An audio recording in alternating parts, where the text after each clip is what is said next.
Bonsoir chez vous, fidèles téléspectateurs balandi à émission Lobela Bisso. Le Congo nous appartient, en tout cas Congo Zali à Bisso, Congo Zali à parti politique Songolote, Congo Zali à famille Moko Songolote, mais Congo Zali à Moïse Congolais, Zali ko se sentir congolais. On Zali na makila des pères et des mères ndenge balobaka. En tout cas Congo Zali ko appartenir à Bisso. Nous devons veiller, combattre pour nous garder l'intégrité territoriale et Mboka na Bisso. Et c'est que tout le monde a un centimètre de territoire et Mboka na Bisso parce que Congo Zali à Mboka na Bisso. Congo Zali à Bisso Mboko Nzamba les gars Bisso Mboko ba centre ba tikela Bisso. Et c'est que tout bunda pour nous garder yango. Et c'est que tout bunda pour nous permettre mon accéder dans Mboka na Bisso.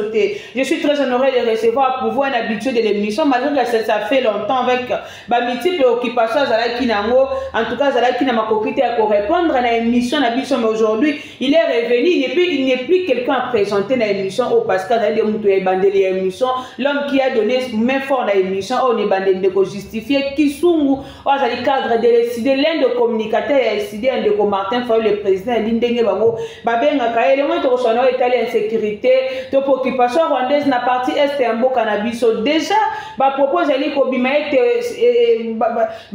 occupation rwandaise to peut guerre ali ko sala na est en Mboka na Bisso bi ko cha peut-être moi élection na kokoso tant vous ali ko madame no chef de l'état en tout cas ali ko bangisa pe Bisso et puis ali ko bangisa bayi opposant bazali ko l'élection en 2023 donnons-nous raison na PPA baba qui te va ko s'envoler parce qu'il y aura pas élection en 2023 ou les sont peut-être les temps autant de chef d'état va être élection et ko ça en 2023 nous allons aussi parler concernant coup de pointe de Gentini Ngobilazali Kosala. Pensez-vous que Gentini Ngobilazali bénédiction pour la ville province à Kinshasa en état gouverneur et puis pourquoi pas parler concernant comment de là Rosali comment la ville province à Kinshasa disons les bilans à Félix Tshisekedi na tête qui a République démocratique de Congo c'est déjà 3 ans 4 ans disons parce que c'est une année pour la rekende na 100 ans au population et puis ça qui est pour la diriger Mboka na Bisso Congo ndeko justifier mbote na Mbote maman Filo.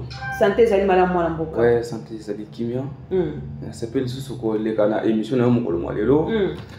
Vu que zaki otokuta na mwa tongo mais vi occupation mususu nde nazaki toujours obligé ya koya pour kena répondre positivement na émission na biso o lobela biso bana mboka bana ngonga nyonso. Merci beaucoup, je pense que santé zali malamu parce que ça au moins une année hein.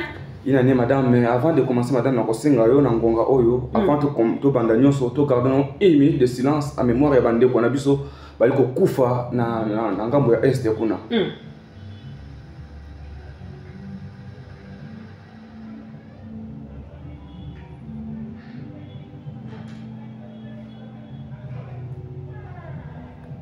Voilà, merci. Ndenge sengeli que mboka ezali se moko école ezali se moko tant que défendre drapeau ya mboka na biso elingi koloba ete tozala na bolingo bisika nyonso bipa nyonso oyo bakongomani bazwami ndenge sengeli to défendre toujours ba vraie valeur ya mboka na biso lelo oyo tozali na ba multiples difficultés na kati ya mboka j'espère mutu nyonso ayebi ba difficulté ba position donc façon oyo toali ko vivre na kati ya mboka Congo oya Lumumba, Congo oya Kimbangu, Congo oya Mzee Laurent Désiré Kabila, lelo ezali sous occupation, il y a petite nation où ils allaient considérer comme la petite province na mboka na biso. Mais tous allaient maltraiter, tous allaient traiter comme si tous allaient na moi petite nation tandis que tous allaient na makoki, tous allaient na mboka oyo batu ya mayele pe batu nsami ebele. Oyo toko ko misa ko pesa ba penser to défendre tous ba mesure oyo toko ko faire face na monguna.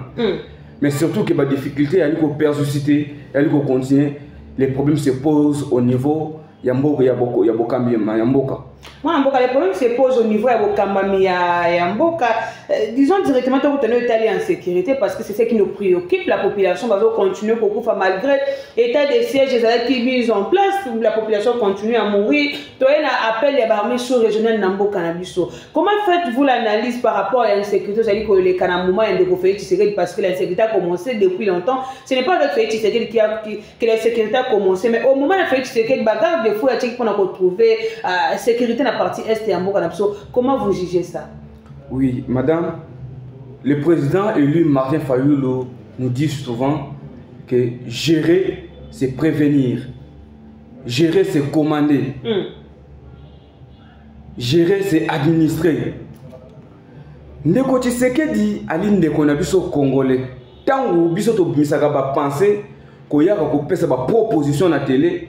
J'espère ba majorité ya ba tambourinaire ya UDPS na ba oyo bali na union gâteau bali ko kosaka yengonga nyonso ba benga biso ba hene ba tribal, tandis que tozali ndeko bundela mboka.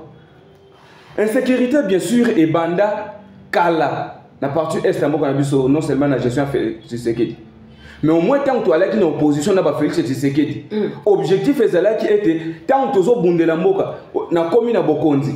Et sengeli na zwa ba disposition oyo ko faire face et ko mettre fin na ba insécurité na ba problème nyonso oyo ko mériter mboka na biso te.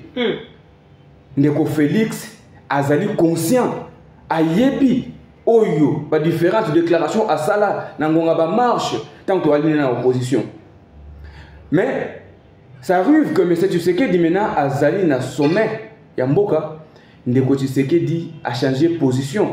Azali sous ndeko Tshisekedi te oyo tozalaka na ye. Ezali sous ndeko Tshisekedi oyo te to alayo ko soucier pour na mboka. Ndeko Tshisekedi, je peux vous rappeler certaines paroles de M. Tshisekedi. M. Tshisekedi dit, moi je me demande, je me pose la question s'il y a réellement des hommes d'État dans ce pays. Moi, Félix Tshisekedi, si je m'engage à quelque chose, je ne reviens plus non plus jamais en arrière.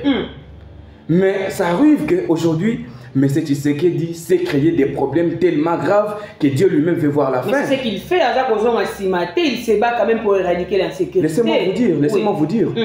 Laissez-moi vous dire, M. Tshisekedi ne fait que plénircher partout où il va. Akei na mboka tel akolela. Et c'est bokana mboka balela kabipa nyonso te. Yango baloba même na lopoto ete soki ozali na ba problème na yo esengeli te o proposer yango epa ya mutu nyonso.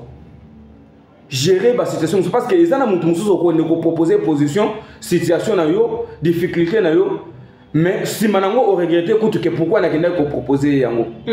Aujourd'hui vous voyez, le pays est en cœur. Congo na biso ezali en cœur. Ba rebelle bazali na est. Ba M23 ba yoko bakisama na ba EDF ba o bazaka liboso. Guerre ali ko ba Congomani ba ko kufa ngonga nyonso. Mais esengeli tozo ba disposition. Faut prendre des mesures. La diplomatie sans les armes, tel que même Bozolo ba wana ba voyage unité, la diplomatie sans les armes, c'est comme une maison, un foyer sans mari. Et c'est que tu sois bibundeli. Et c'est que tu occupé, tu accompagner armée na biso.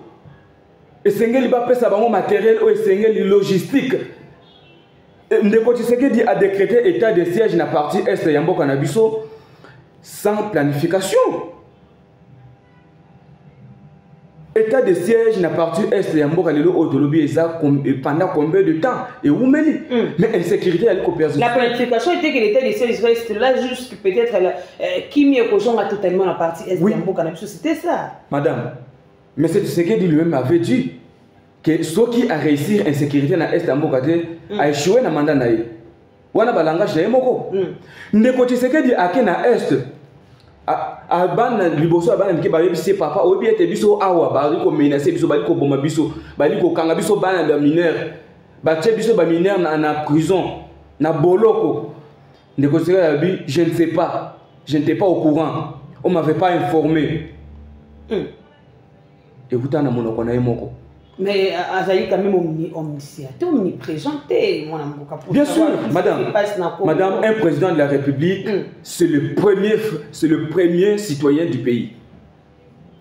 Mais c'est ce qu'il dit, au moment où il est président de la République, Azali bien accompagné. Azali na équipe administration Mobimba. Quand on parle de la présidence, ce qui veut dire, Azali n'a pas conseillé dans tous les secteurs. Yo mon konzi ozali na ngoma te ernesto kenda na ba province bien kazwakane ngoma kende ba province absolument juste mais mon le poto le quoi son bien à sika elle ko permettre ya kenda ka pour la diplomatie, c'est pour chercher quand même la paix. La diplomatie, c'est pour les voyages trop hein. Non, le problème se pose les pays qu'il a souhaité que je fasse de la RDC l'Allemagne d'Afrique, bah aéroport exacté ou avion il faut bêter moi tout. yango bazo rodé yango na bamboka mususu. Mon mboka avec l'arrivée à mes sous-régional la partie est ya mboka na biso, déjà la population ya Goma baza ko senga départ ya EAC balonga na partie est ya mboka na biso. Demander à l'armée sous-régionale de quitter notre pays, n'est-ce pas chercher encore d'autres ennemis na partie est ya mboka na biso? Madame, vous savez, nos populations qui sont là-bas, bazali mieux placées. Peut-être biso ba mususu bato ali à Kinshasa, to ali ko zoande ba information. Mais bango bali sur le terrain, sur place, na ba territoire oyo et ali occupé na ba territoire oyo ba insécurité ali ko survivre, ba yebi maimali koleka. Ce qui bali ko boya ngo ezali ndenge moko to ali ko boya peme to ba boya ki makamba Monisco. Parce que EAC ezali wana madame. Comment pouvez-vous expliquer boye po bo battre la biso? Mais insécurité ali au continent. Dernièrement tout le monde ba image ba yé pour na ko sécuriser mboka ba ke ko bongisa ba tuyo à régie des eaux. Mais comment est-ce que peuple wana ko za toujours deep abanda ko ndima toujours ba irrégularité wana? Ngai justifie kisungu quel que soit na sali mosika mais na maïno so ba ndeko na biso ba kuna na est ceux qui ba boy et loko moko je veut dire faut les accompagner. Il faut parce que insécurité elle va continuer. Ndeko Tshisekedi dit à Sengaki ba aide de partout. Total na EAC on a ba militaire rwandais, ougandais, bazana 4. Kenyan bazana 4. N'est-ce pas? Qu'est-ce qui va manquer ba bandawoteka position ya armée nabiso? Aujourd'hui, armée nabiso ezali toujours ridiculisé, c'est parce que tous ali na ba problème tout d'abord na kati ya armée nabiso. Ko longa bitumba o yali na est. Et sengel teto zo ba force armée régionale tout mususu. Biso moko armée nabiso to ali na makoki to ali na capacité à faire face. Alors les problèmes se posent, armée nabiso et c'est qu'il faut réformer yango. Armée nabiso et ali infiltré. On réforme pas l'armée simplement par bague magique, vous réformez l'armée, ça demande beaucoup d'enquêtes dans il y a telle structure, il y a armée et moi. C'est ce que Félix Tshisekedi allait faire dès son arrivée au pouvoir. Parce que il sait, sa première défense c'est l'armée. Si l'armée était forte dans notre pays, peut-être le Rwanda n'allait pas oser mettre son doigt au Congo. Mais aujourd'hui, si le Rwanda s'est tenté, nos avions de chasse passent en haut, les Rwandais tirent des missiles. C'est parce qu'ils savent notre faiblesse. C'est parce que Yebi était à faire face à biso babundis biso, toi il n'a pas kokite o ya kozongisa. On fait la guerre, il faut se préparer. Comment vous demandez de faire la guerre sans se préparer, mon Madame, il n'y a pas de rebelles à l'est du pays. Ce sont des Rwandais. Mais voulez-vous qu'on exprime... Déjà, Félix Tshisekedi dit voulez-vous qu'on exprime... c'est les Rwandais qui nous attaquent. Hein? Mais oui, mais quand on dit c'est les Rwandais qui nous attaquent, qu'est-ce qu'il faut? Il a peur de Kagame, je ne sais pas, son frère. Il a honte de Kagame, je ne sais pas s'il a... Là, c'est à lui. Mais au moment où il sait que les Rwandais nous fait la guerre, le Rwanda, nous les Congo de Kimbangu, de Kimpavita. Mais non, madame, ça c'est une humiliation totale. Hein? Ça c'est une humiliation que le pays n'a jamais connue depuis son indépendance.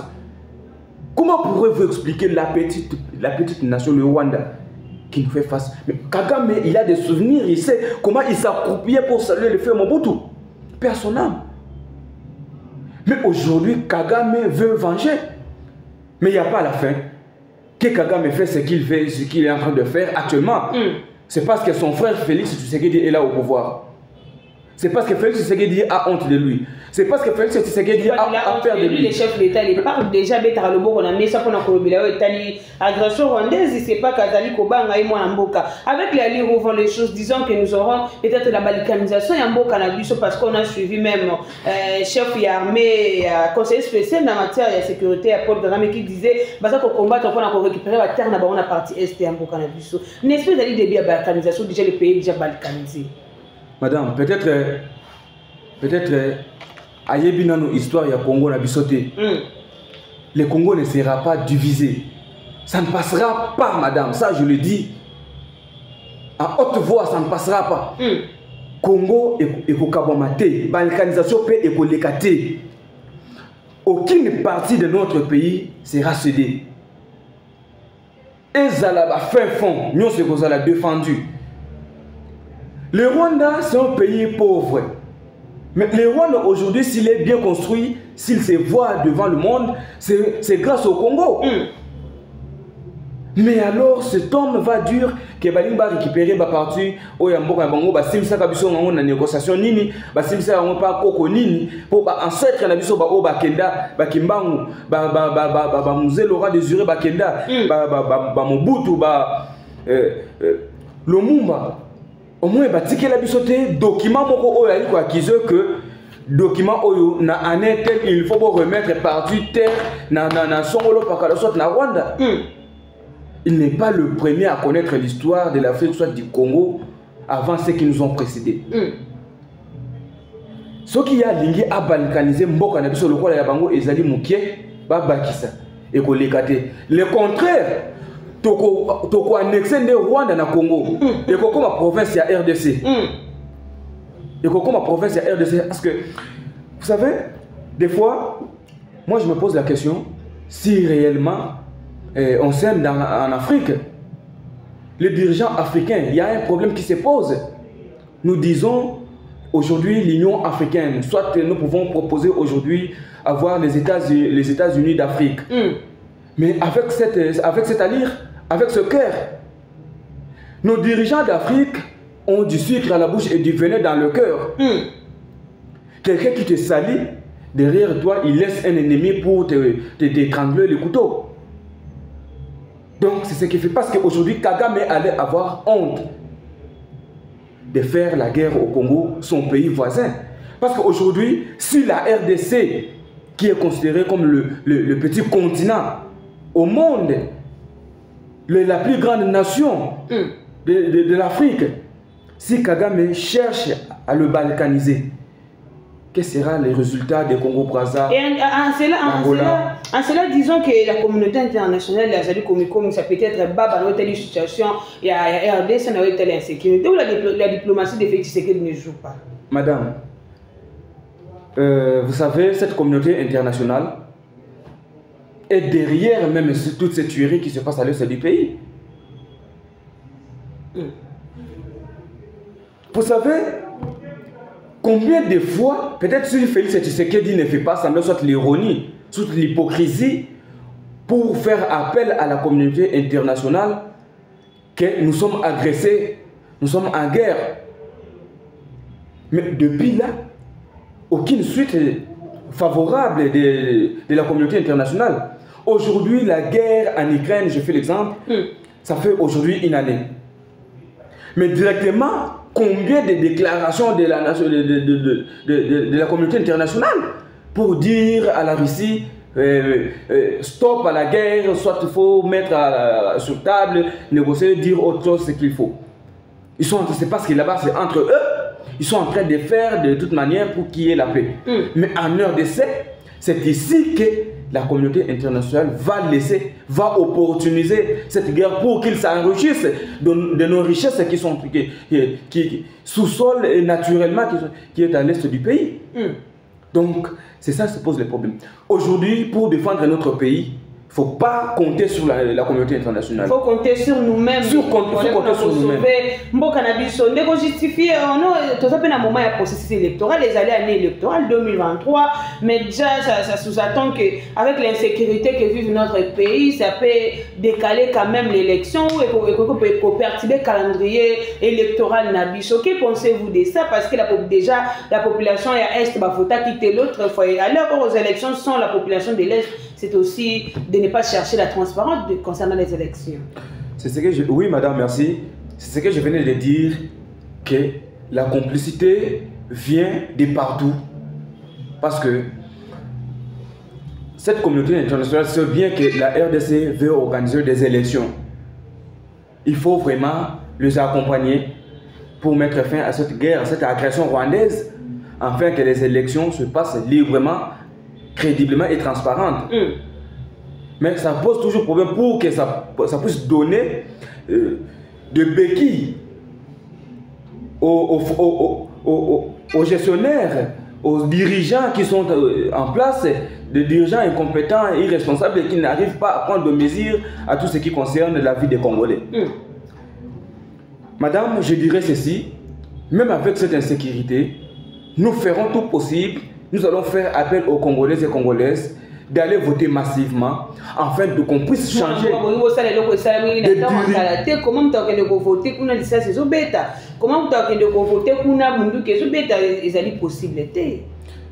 J'espère à chaque fois que les élections, cette insécurité dure de longtemps dans notre pays. Insécurité wana na mboka na biso na partie est et oumeli mingi. Ce qui veut dire bah élection nyonso soki na kosité bah élection so oyo eleka na mboka na biso insécurité wana na est ezalaka. Mais de différentes dirigeants auto zwaka ba mibenga kaka banani ba président élu.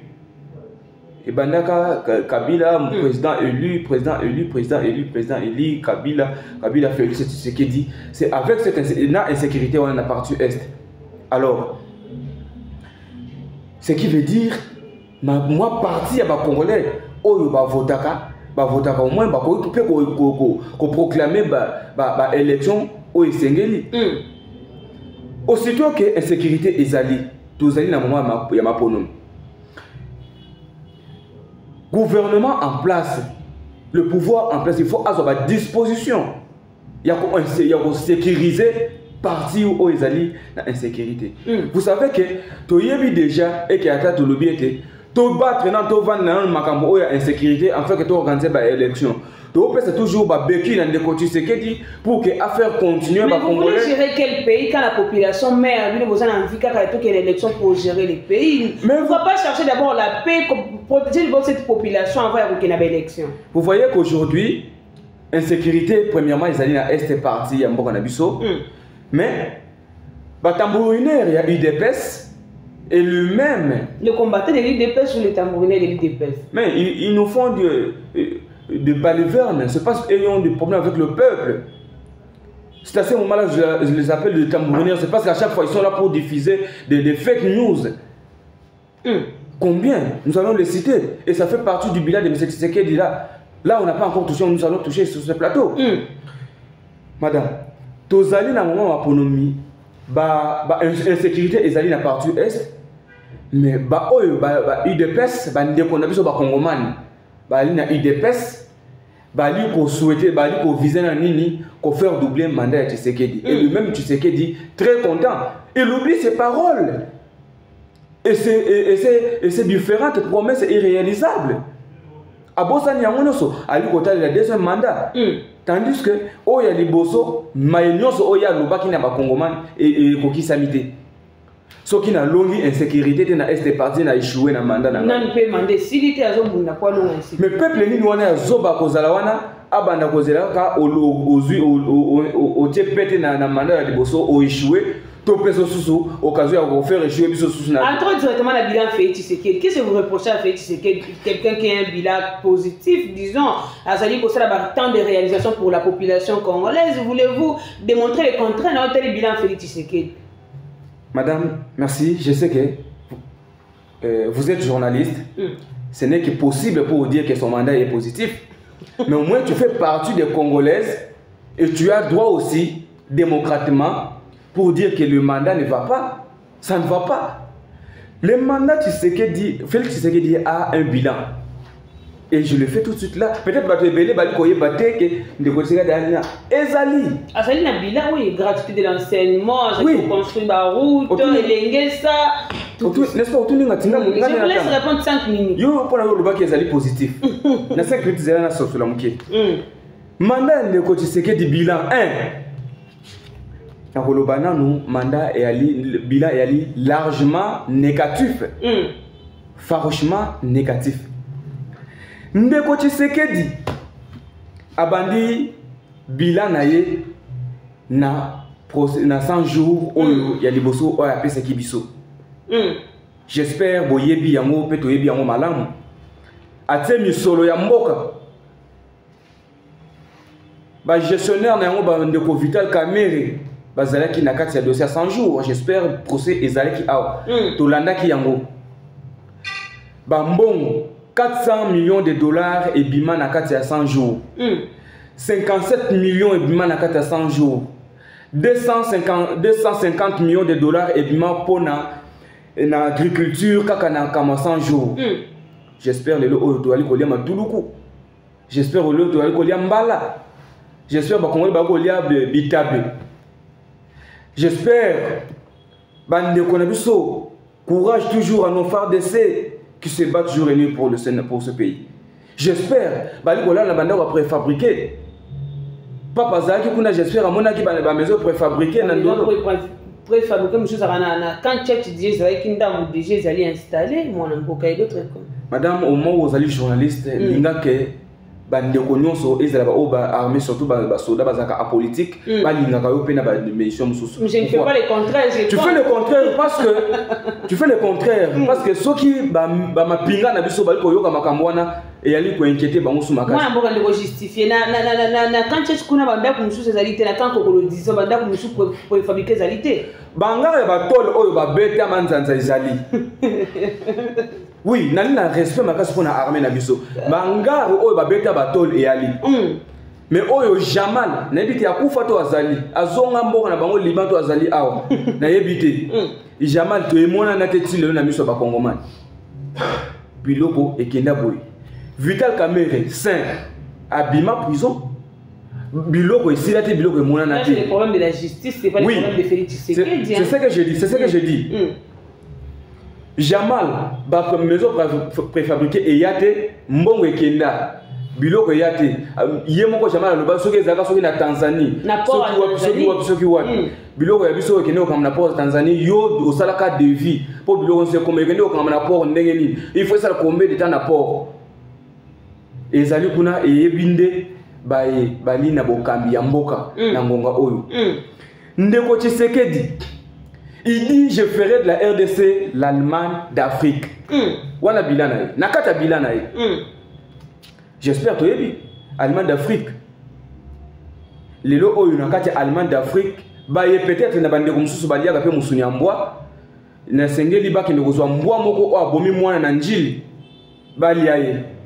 Parce que kaka na kati ya bilan Félix Tshisekedi na ba mbwa ba komi na rage ko bomaka bana. Mais oui.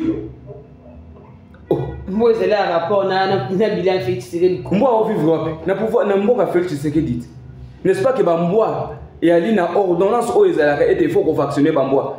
Il faut qu'on garder mbwa o ya benga méchant. Il faut qu'on tienne na singa. Il faut qu'on mbwa azali il faut qu'on laisse ça azali kwa mwasi. Moi si nanda ko ali na moi si nanda ko ali ko lesa ete akobima libanda mbwa peso ko ali ko lesa ete akoyiba akoboma et voilà aujourd'hui na RDC ça commence déjà que mbwa abomina sosote alien tabate mais alien no mwana mutu mbwa ya locataire abomi mwana ya kolo lupango to ebite des dommagements ezali ndengeni pe ataba dédommager ko coûter via mutu to ebi mwana na vie na yanga za na RDC to ebi amote to le madame.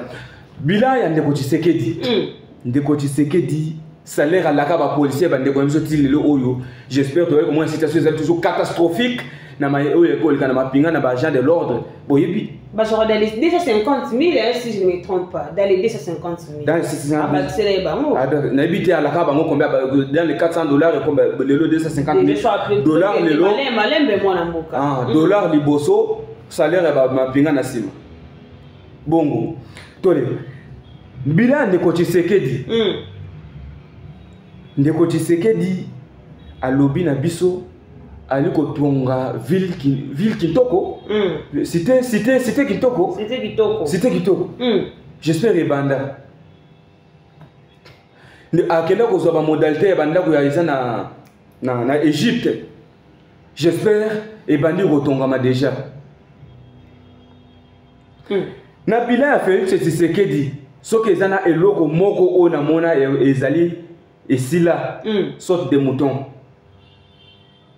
Au moins on a déjà félicité à ce de non entre nous soit dit. Mais la gratuité de l'enseignement c'est aussi un bilan de Félix Tshisekedi. La gratuité se trouve dans la constitution mais l'homme qui a matérialisé ce Félix Tshisekedi nous devons quand même féliciter l'homme hein? Au moins moi je cite ce que je sais c'est que vit les Congolais actuellement. Moi, je ne peux pas aller dans le passé, soit hors c'est que parce que dans l'émission, il y a Congomani, il y a de partout balandaka.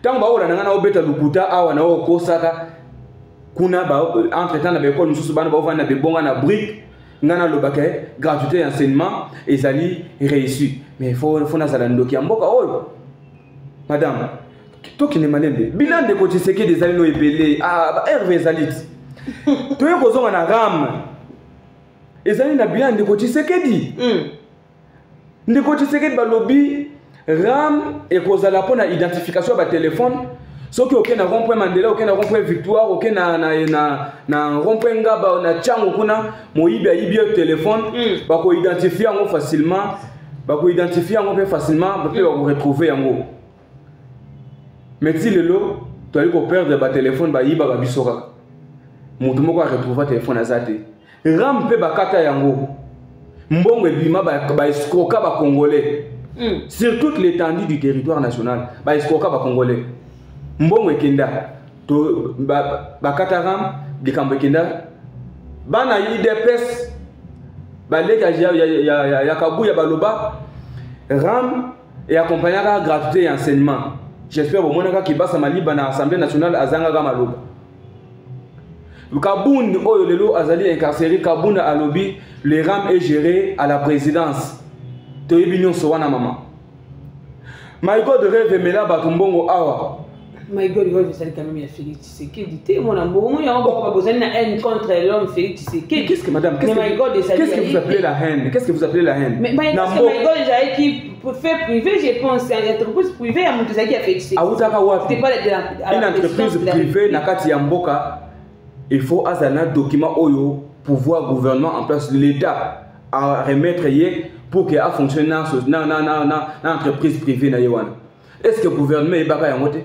Aibeka ko escroquer batumbo. Moyibi ayibi bitabe na nzela balandi bakangi. Oyo ayena entreprise a escroquer batumbo l'État ko escroquer kanga ite kozali escroc. Ni bobenga moyibi. Disons que dans tout le bilan de Félix Tshisekedi n'est pas positif. Mais non. C'est clair madame, c'est clair. Peut-être vous les journalistes vous faites semblant et semblante, mais nous sommes là pour éclairer la situation. De beaucoup de points de Gentini Ngobila Mbaka, pensez-vous que Gentini Ngobila a eu bénédiction pour la ville province à Kinshasa? Gentini Ngobila a bouqué la Bissozan depuis le temps où il a ça les matins. À quel jour on boucle la banda comme on Mboka? Maman, les gars, moi Gentini Ngobila n'a pas mal, pardon. Ngobila wana mo baby Simone ndeye wana. Mon bébé Simone donc petit frère donc au pena que non a yebi bila ya Félix c'est bien ils en Ngobila. Mais Ngobila je ne sais pas. Ngongeza muke maman. Nazwaka moi partie essentielle. Si. Ngobila abani awa Kinbo Peto. Azu bangama ta teli biso na banzela awa. Bangama te tonda nyoso ba poubelle tonda tina se ba kenda obwa ngoti lo yeba biso na banzela te. Ngobila kaka Ngobila moko abukeli biso banzela na obongisa musu style lo ezali bongo Gentini Ngobila ke ko bukela biso zando oyo ne fiske ba kongomani bali ko kende kuna ko bunda ka kozwa ata mwa kwanga abuka yango tilelo eza kuna Gentini Ngobila bali ko coup de point bali ko buka susu Kinshasa bazana ko buka ba partir à l'état Israël libre oui mais avec quelle vision? Ozo buka faut bongisa on faut entretenir yango. Bomoni ke ba bisika ebele o ba ko buka et ko koma fulu. Oyo peut-être ezaki terrasse, bar ya mutu, hôtel, soit loko moko moi ilo ma ko sala cabine, ali ko entretenir peut-être pe ali ko tia propriété. Pe en plus ba pesa bango ba tuke ya taxe ba loko no se vani pemena banzela. L'État Ngobila wana yebi yango ba lia ba mbongo wana. Mais siko tango ba olia ba mbongo wana boye ko longola batu wana. Mbongo na bango wana boza kozwa o esungi bango na nini parce que tant ba ofuta taxe wana ce n'est que normal il faut muta futa mpako tant ba ofuta ngo ce qui veut dire mbongo wana kozwa ngo te Ngobila ota na poche na yo zo yango ta yango na misala et servir susu bisika o wana ozayi bana mboka ba ko fonctionner oui c'est bien ayi ko buka azota nini bisika o wana si a ko entretenir yango po bangama pesa susu te peut-être biso tozwaka yango ba kongomani ba kombolaka ba pousse matiti bana matiti ba lekaka ba zui ba boaka yango ata ba ke obo yango na ba bisika wana ba kende otikele wana bisika sala ba dépôt ne ba poubelle ba ke otika yango mais à ce moment tanga obuka nana obana uzwa su kombo akombola isika wana uzwa su 500 francs bango mi balena Félix Tshisekedi tala esika ba yi luka rancune na peuple. Mais est-ce que c'était le moment opportun, une année électorale, de faire de telles choses à la population? La population qui souffre, on continue à souffrir. Et ça dit distraction, madame. Aujourd'hui, pour moi, que mboka balko nyokoma. Tel taux de dollars est combien? Entre-temps, les gens nous font.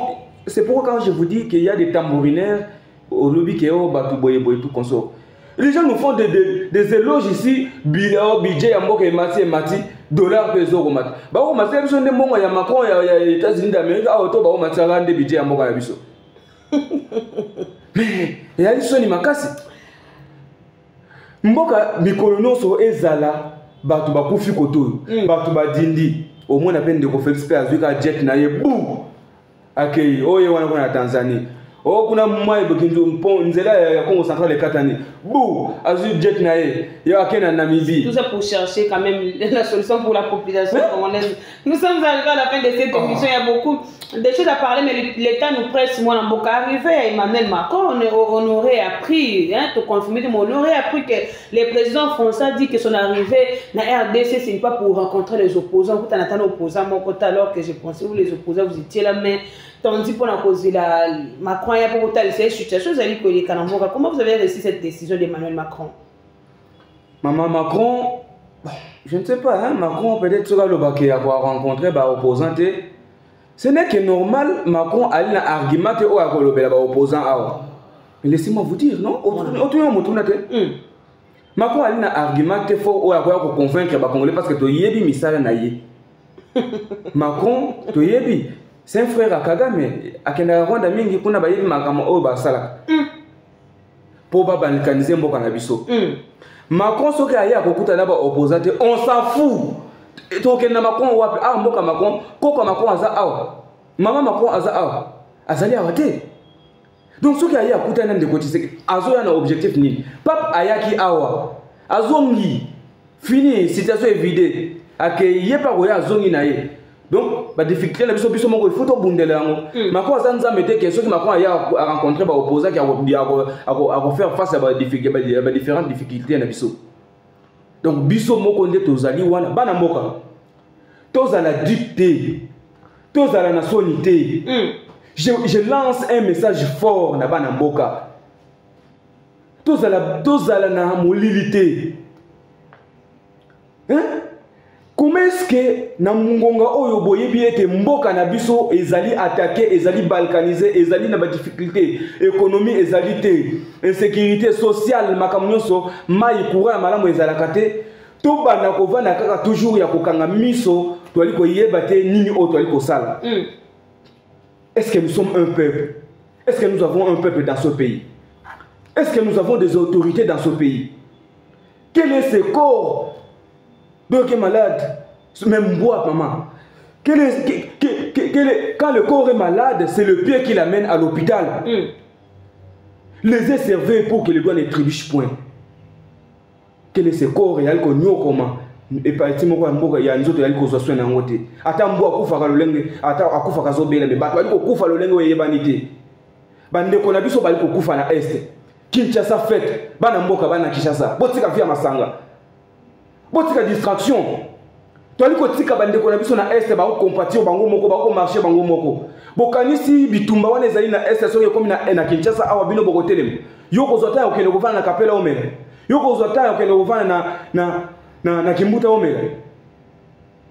Boyebi combien de bande ko na biso bakufa kakuna na ngambo ya est bavandi na isika moko bali ko seta de tendre pe ndenge biso esengeli awa mais bitumbe ye attaque ye ba rebelle ba koti ba bomi bango bombe masa sebeti to fongola miso bana masimanimba nali koya mardi na ozala na masimanimba to fongola miso conférence ko zala wana conférence de veille patriotique ngai moko muta organiser yango to ko zala wana to yeba ko partager ba différentes situations en mboka na biso. Mboka ezali na danger et aux autorités de ce pays. Botika la focaliser na ba élection té.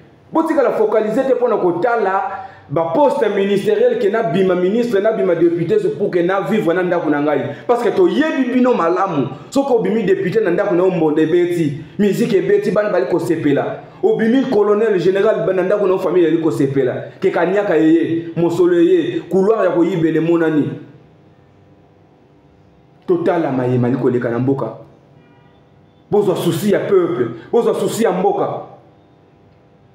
Boyebi le lo oyo ezali même na député moko o ezali na Belgique asala ki ba déclaration moko azali député na j'espère na mission à Nations Unies asali ba déclaration moko même sur ma comment est-ce que RDC et sécurité vivait depuis quand là aucune déclaration à organisation internationale na parlement européen oui aucune déclaration il y a la communauté internationale mais il y a Ukraine directement les États-Unis disent il va lancer le missile en Russie. Comment je peux dire? France a appuyer Ukraine. Différentes nations vont soutenir Ukraine pour passer Mandoki à Bundela. Mais biso RDC oyo esika Macron aya ko kondola minéré awa ekende ko bokola mboka na ye aya awa aloba ete mboka na biso akokuta na ba opposante. Soki aligné à Kouta maintenant na kanda ya peuple ya komona ngo awa. Merci beaucoup. Nous sommes arrivés à la fin de cette émission de Constituer Kisumi. Merci de nous honorer aujourd'hui quand même. Merci beaucoup madame. Moi aussi. Faut signaler que na Itaga na je m'excuse Itaga Bokassa oui Itaga Bokassa full moko ya munene ndeko Gentini. On était on a ko buka banda ku to on a ko faire souffrir la population. Sinon, na banjin ba kende kolongono fula meno zana Bokassa na Itaga. Moi je vous parle parce que na leka kiwana Bokassa na Itaga fulu moko ya mneno mitu keso ko koma sur wakading. Moi je me demande on est où et puis qu'il bopeto existe à côté nini et puis côté nini existe à côté. Donc faut que ça la pour mboka faut que travailler na souci ya mboka et non ko travailler na ba souci na mno personnel de Gentini en tout cas faut que veiller na mboko ba uzali ko kamba ville province qui c'est fait à la propre ndingo lobeli yango mais to weteka ko buka teto ke no ko longola ba salité ko sala mala merci beaucoup l'équipe costume accompagné dans mon colo émission et de Mozart na sima caméra papa Gaston moi il a montage de ko trésor il a la réalisation to kuta na mbala sima pe l'invité à escaper na émission le bela biso au revoir.